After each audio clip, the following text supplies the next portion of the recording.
to the Christians whom he had seated, as it were, in Corinth, so the Corinthians. The actual reading I'm making is from the New English translation of the Christian Bible, and it talks about faith, hope, and love. But many of you with your Catholic educations, or since many who are in my generation, may well know it as faith, hope, and charity, which were the words used in the St. James translation of the Bible. This was recommended by a family member of mine who is a Presbyterian minister, and he thought it would be a good reading for an interfaith service. I was rereading it again last night to make sure I knew how to pronounce all the words, and thought that not just was it a good thing to read today in this group, but that it was also very appropriate and could be read anywhere in this country post our election last week. So it is entitled Love. If I speak with the eloquence of men and of angels, but have no love, I become no more than blaring brass or crashing cymbals. If I have the gift of foretelling the future and hold in my mind not only all human knowledge, but the very secrets of God, and if I also have that absolute faith which can move mountains, but have no love, I amount to nothing at all. If I dispose of all that I possess, yes, even if I give my own body to be burned, but have no love, I achieve precisely nothing. This love of which I speak is slow to lose patience. It looks for a way of being constructive. It is not possessive. It is neither anxious to impress, nor does it cherish inflated ideas of its own importance. Love has good manners and does not pursue selfish advantage. It is not touchy. It does not keep account of evil or gloat over the wickedness of other people. On the contrary, it is glad with all good men when truth prevails.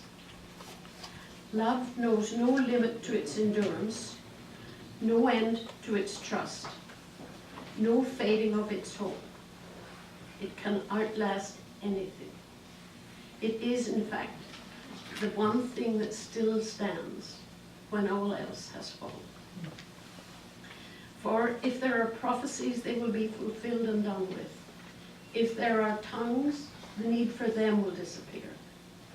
If there is knowledge, it will be swallowed up in truth. For our knowledge is always incomplete, our prophecy is always incomplete. And when the complete comes, that is the end of the incomplete. When I was a little child, I talked and felt and thought like a little child. Now that I am a woman, my childish speech and feelings and thoughts have no further significance for me. At present, we are men looking at a public reflection in a mirror. The time will come when we shall see reality whole and face to face. At present, all I know is a little fraction of the truth, but the time will come when I shall know it as fully as God now knows me. In this life, we have three great lasting qualities: faith, hope, and love. But the greatest of them is love. Follow then the way of love.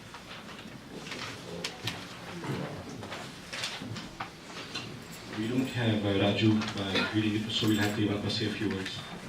I thought it'd be good to intersperse this with a few comments. This is so beautiful.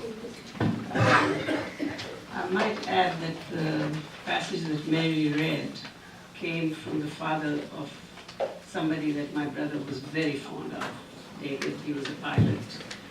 He is a pilot, and he would stop here and met my brother at Mary's for Christmas, and they just clicked. And so Mary, I think he would be very happy that you read something from that. We will not have the next reading, but I thought I might just say a few more words about my brother, and that is that he loved traveling. And in fact, that may have been his joy and misery, both. He has lived in, besides having just traveled, he had lived in India, London, Spain, Nigeria, Saudi Arabia, Cyprus. And finally he retired, spending his time between London and the Algarve in Portugal. Beautiful setting there. So as I think of him, a poem comes to mind, and which is really Lord Tennyson's, and it says, "I cannot rest from travel." And I thought of this often when I saw him, because he'd be tired, but he still had to travel and explore. So it says, "I cannot rest from travel. I will drink life to the lees. All times I've enjoyed greatly. I've suffered greatly, both with those that loved me and alone." So I think with that, I move on to the next. And now, I invite Geeta Mittal to please come and say a shlok in Sanskrit, right? Please. Also, Geeta is from Lucknow. Actually, Arlington's from Lucknow, my husband, and I'm from very humble Kanpur, which is a very ordinary dull city. But We think of it as part of Lucknow. thank you so much. Yes. And of course, I'll speak a little later on my personal remembrances, but just to introduce myself, I'm Geeta, and my husband Arvind is from Lucknow. And there's Rama sitting there too. We all were good friends right from when we arrived here in 1937. We met Tayyaba right away. Her family, the Hasan family, was intertwined with my parents' family, so I know a lot of her relatives and cousins and Pua around every bend. You know, there's so many Hasans, and my parents knew them very well, many of them. So I feel that I've known her for generations, even though I met her only 37 years ago. It's my honor to be able to say something later on, and I will recite a short Sanskrit chant, which is from the Upanishads, a body of sacred texts that were written in ancient India between 1200 and 500 BCE. So this is anonymous, nobody knows who wrote it, but it's a very universal prayer. It asks for enlightenment and peace for all. Om Asato ma satgamaya Tamaso ma jyotirgamaya Mrityor ma mritam gamaya. Om Shanti Shanti Shanti. And it means, lead us from ignorance to pure truth, lead us from darkness to light, lead us from fear of death to immortality. Om, peace, peace, peace.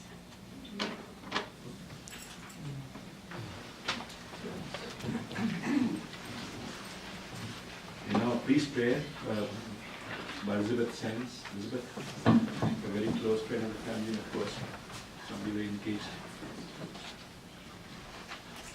Hi, I'm Elizabeth, and I came into the Hasan orbit probably about 16 years ago, and I am pleased to say that, and it is sort of my belief system that all of the family are represented here.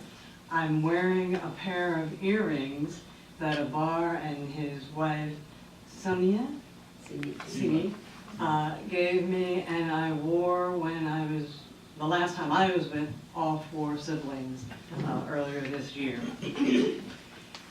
In 2000, the United Nations held a World Peace Summit of religious and spiritual leaders. I was very inspired by the opening prayer, and this is my take on it. I offer this prayer of peace not to any god, nor to many gods, not to the Islamic, Jewish, Christian, Buddhist God, not to the indigenous gods of many nations. I offer this prayer to humanity, the humanity that dwells in each of us. This is our birthright. This is our strength to bring us to the place of peace. Our prayer is that we all discover sanctity, the spirituality of our shared humanity.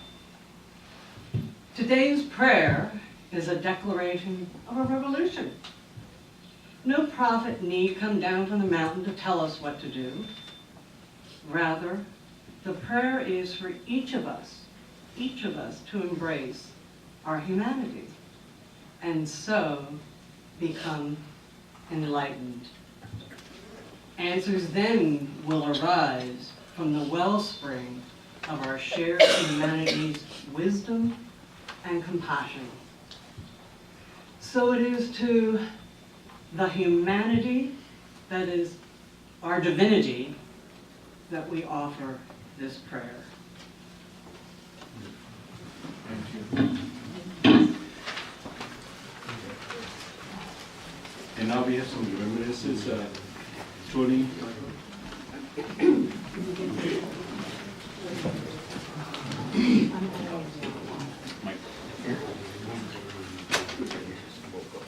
So I'm Tony Michelle. I'm my wife Terry.